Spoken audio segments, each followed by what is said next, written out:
My name's Hiro, Actionhiro on Instagram, Hiro on YouTube, or just Hiro Landazuri.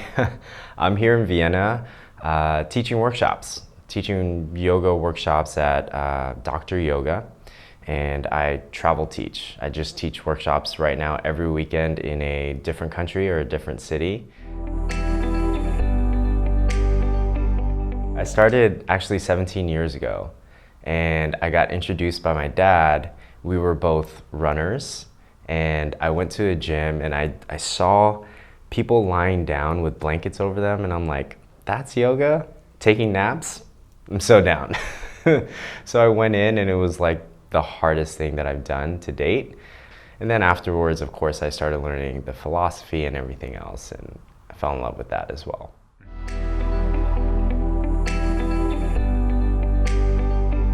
I actually used to work as a scientist and a chemistry teacher.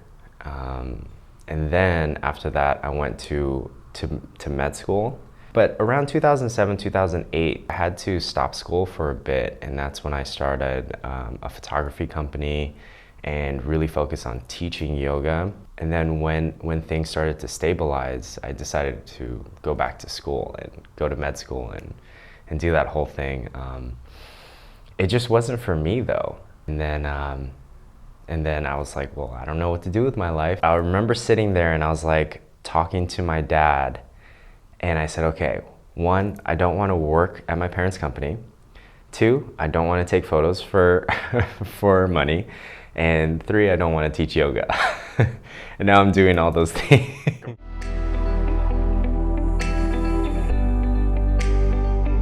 It's so important for business. I remember moving back to Los Angeles, starting to teach yoga, and I was like, who are all these? I was talking to a friend, a fellow yoga instructor, and I'm like, who are all these teachers? I don't recognize any of these names. And she said, oh, they're all Instagram people. I'm like, Instagram people? What's Instagram? Right? And then I, of course, started looking into it, and I started noticing, after doing some research, how much it's a huge part of your business. And I started doing yoga tutorials. So using this platform as a way to learn something.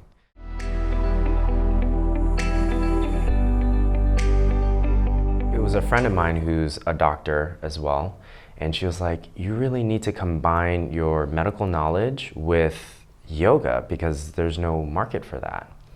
And I was like, no, Jen, her name was Jen. I'm like, you do that on Instagram. She's like, I know, but I don't do that for yogis. You need to do that for yogis. So she made me promise her that the next day I would post a anatomy and a yoga exercise side by side. And that was the first video that went viral.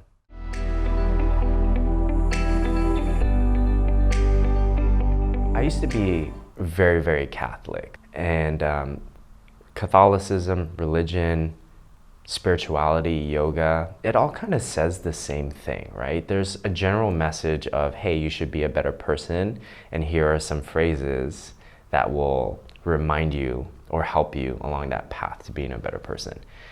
One thing I noticed that there wasn't a lot of like actual change happening, or it was very difficult, or it was very long.